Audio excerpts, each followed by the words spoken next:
สบายดีวันนี้ฝากผลงานเพลงเพลงหนึงเนาะแต่งเองของเองก็ซื้อเพลงผลงานเพลงเนาะก็ยังฟื้นทนคนที่เคยฮักเนาะแต่ว่าเขาบ่ฮักเขาก็แต่ว่าเฮายังฮักเขาเนาะ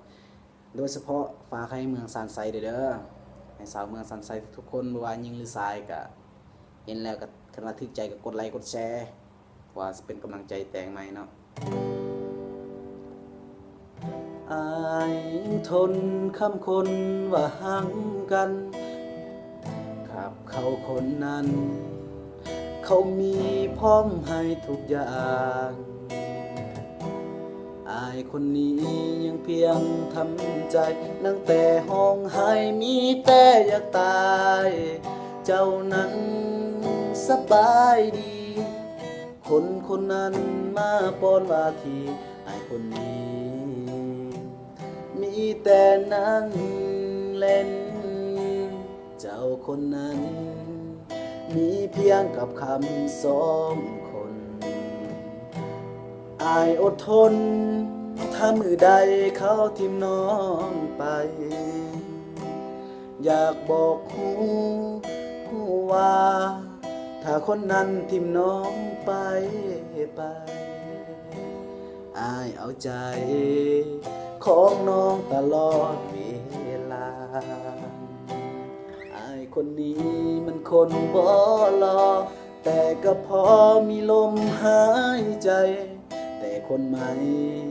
ของน้องมันดีกว่าอายบ่ลาน้องจึงทิมน้องจึงหยุด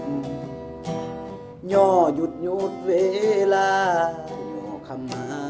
อายนามีแต่ห้องให้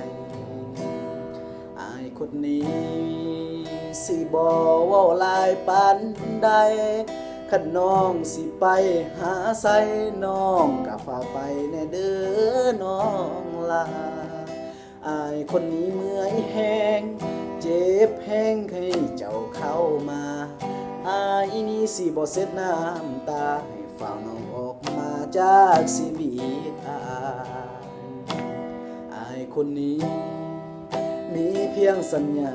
สองเฮาแต่งเพลงสงว้าวคอยและเจ้าต้องเลิกกันไป จะบ่มีวันเฮาคืนมาอายก็บอกพร้อมกับหัวใจขี้ฝุ่นใหญ่ใจอายคนนี้มีแต่สมใจ